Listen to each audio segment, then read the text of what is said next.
A plus B whole square is equal to A square plus B square plus 2ab।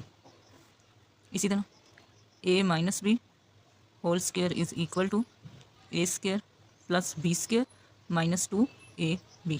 Square term में sign change नहीं होते हैं, A square plus B square, A square plus B square. जबकि product term में अगर plus का formula है तो प्लस 2ab आ जाएगा, और अगर माइनस का फार्मूला है तो माइनस 2ab।